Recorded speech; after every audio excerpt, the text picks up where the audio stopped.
అందరికీ నమస్కారం అండి. ఇప్పుడు చెప్పబోయే కథ పేరు ఇది ఘోరమైన ప్రమాదం. ఈ కథని రచించిన వారు జానకి గారు.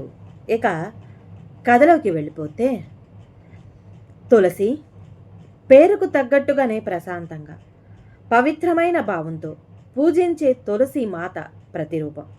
అలాంటి ఆవిడ ఉమ్మడి కుటుంబం రుచి మధురాతి మధురం తెలిసినావిడ.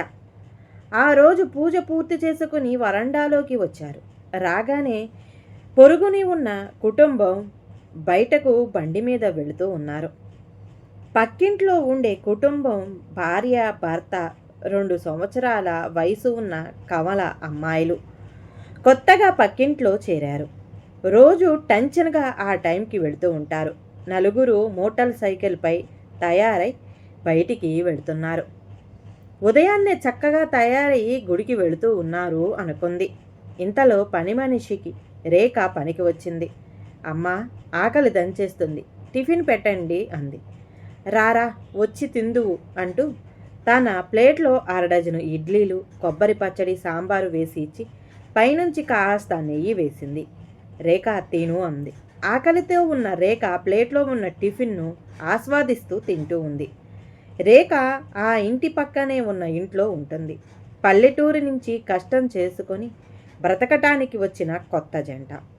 భర్త రాజు ఇంటర్ చదివి తనకి ఇష్టమైన పని కలర్స్ వేస్తూ ఉంటాడు. 8 వరకు పనికి వెళతాడు. ఉదయాన్నే లేచి అన్ని రకాల పనులు పూర్తి చేసి భర్తకి టిఫిన్ తయారు చేసి పెడుతుంది. మధ్యాహ్నానికి కూడా అన్నం కూర చేసి క్యారేజీ కట్టి ఇస్తుంది. ఖాళీగా ఉండటం ఇష్టం లేక వీరి మంచితనానికి ముగ్ధురాలై వీరింట్లో పిల్లల పని కుదిరింది. రోజు భర్తని పంపి ఇక్కడికి వచ్చి అన్ని పనులు చకచకా చేసి ఆవిడ దగ్గర మిషన్ నేర్చుకోవటం చేస్తుంది. తులసి భర్త ఆనంద్ ఆడిటర్. ఎక్కువగా టూర్లు ఉంటారు. వారంలో 2 రోజులు ఇతర ప్రాంతాలకు వెళుతూ ఉంటారు. వీరికి 4 పిల్లలు.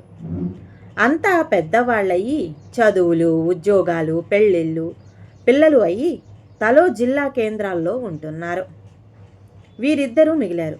పిల్లలు రమ్మంటూ ఉంటే పనులు చేసుకుంటూ ఉంటే బాగుంటుందని పండుగలకు, సెలవులకు వారిని రమ్మంటారు. ఆనంద్ తల్లి, తండ్రి, తాతమ్మ, నానమ్మ అంతా వీరి ప్రేమ చవిచూసి క్రమంగా దైవ సాన్నిధ్యం చేరారు.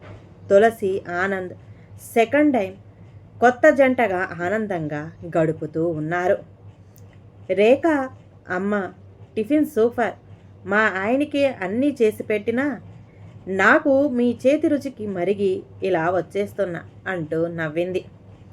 సరేలే రేఖ, మా ఇద్దరితో పాటు నీకు మా ఇంట్లో ఓ మనిషి ఎక్కువ ఉంటే వండుకోమా. మా పిల్లల కలిసిపోయావు. ఊరికే పెడితే తినను, పని చేస్తా అన్నందుకు పని తప్ప ఇంతవరకు నా పని నేనే చేసుకునేదే అన్నారు తులసి. తిని తన పని చేసుకొని మిషన్ దగ్గరకు చేరింది. తులసి తన మనవలకి రకరకాల ఫ్రాక్స్ కుడుతూ ఉంటుంది. రేఖ చేతి పని, డిజైన్లు, కటింగు ఆవిడ దగ్గర చూసి నేర్చుకుంటూ ఉంటుంది. ఇద్దరు తల్లి కూతుళ్ళ కలిసిపోయారు. పక్కింట్లో కొత్తగా వచ్చిన వారు చక్కగా రోజు ఉదయాన్నే తయారయ్యి గుడికి వెళుతున్నారు. పిల్లలు మంచి అలవాట్లు నేర్చుకుంటారు అంది. రేఖ పడి పడి నవ్వింది. కడుపు పట్టుకుంది. అమ్మా, మీరు ఎంత అమాయకులు. వాళ్ళు ఇంకా స్నానాలు కూడా చేయలేదు, గుడికి కాదు హోటల్కి వెళుతూ ఉన్నారు అంది. తులసి విస్తపోయింది. అని నోరు తెరిచింది. రేఖ కొనసాగించింది. ఆ అమ్మాయికి పని రాదంటూ అందరూ బయట తిండే తింటారు.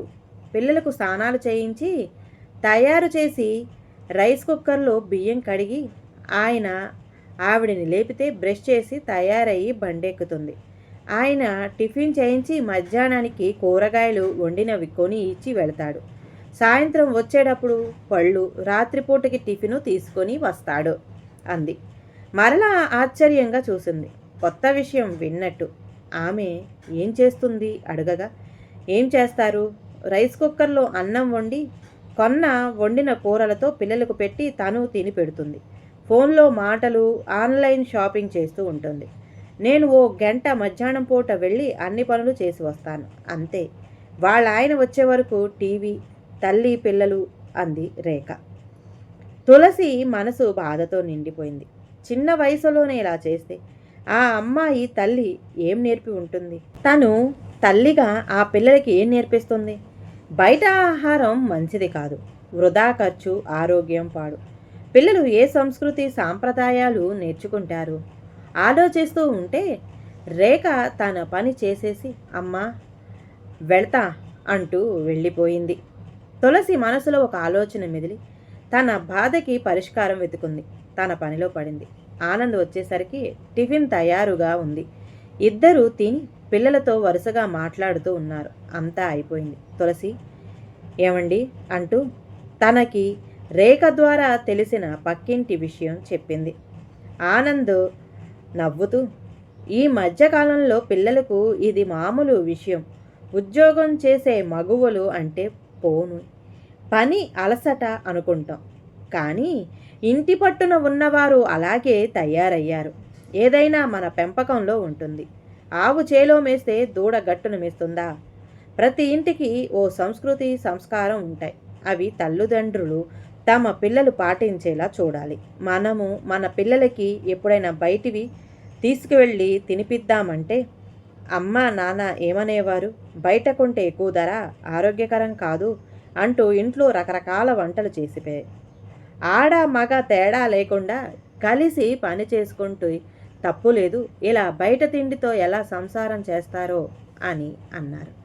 తెల్లవారి యథావిధిగా జరిగింది. పక్క ఇంట్లో ఏడుపు వినిపిస్తే రేఖా తులసి వెళ్ళారు. చిన్నపిల్ల ఒకటి కడుపు నొప్పి అంటూ ఏడుస్తుంది. తల్లి ఆపితే ఆగటం లేదు. తులసి వెంటనే పిల్లని దగ్గరికి తీసుకొని కడుపు నొక్కి చూసింది. ఆ తల్లితో అమ్మాయి నూనె తీసుకురా అని అంది. నూనె తీసుకుని ఆ పాపని కాళ్ళపైన పడుకోబెట్టుకుని కడుపుపై బొడ్డు దగ్గర నూనె వేసి ఒడుపుగా రాశారు.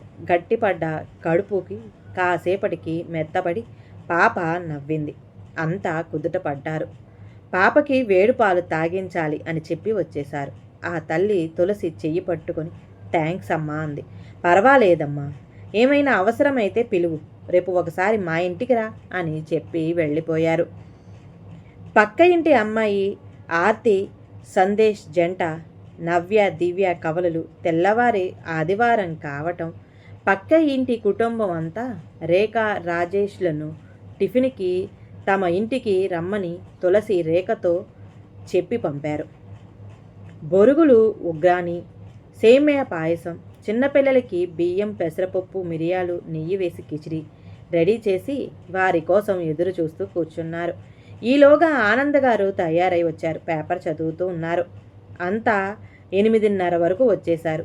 నవ్యని దగ్గరికి తీసుకుని ఏం తల్లి నొప్పి ఎలా ఉందని తులసి అడగగా పాప పోయే అని చేతితో సైగ చేసి వచ్చి రాని మాటలతో చెప్పింది.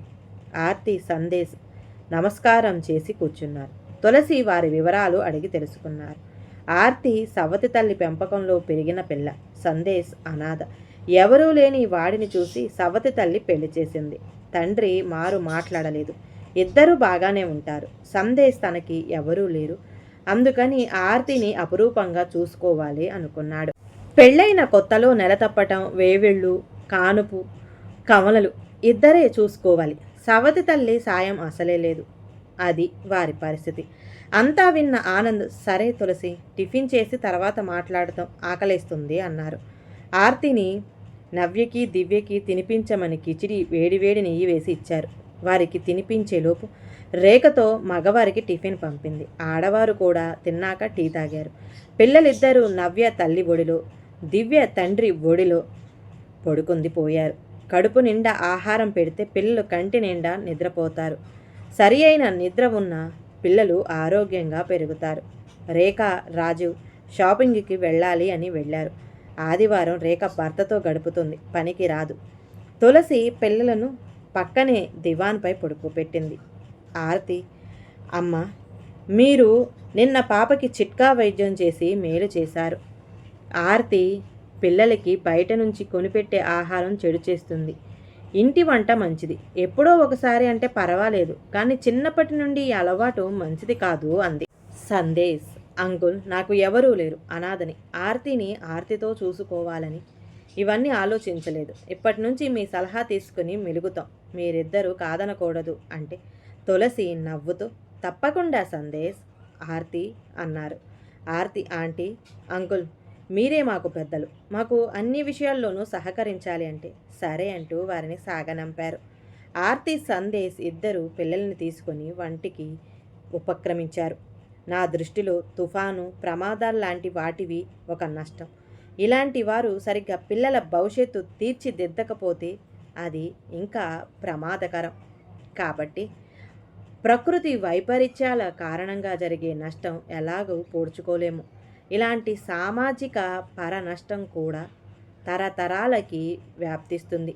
దీనికి కారణం, పరిష్కారం రెండు మన చేతుల్లోనే ఉంటాయి అని సందేశ్ జంట తెలుసుకున్నారు.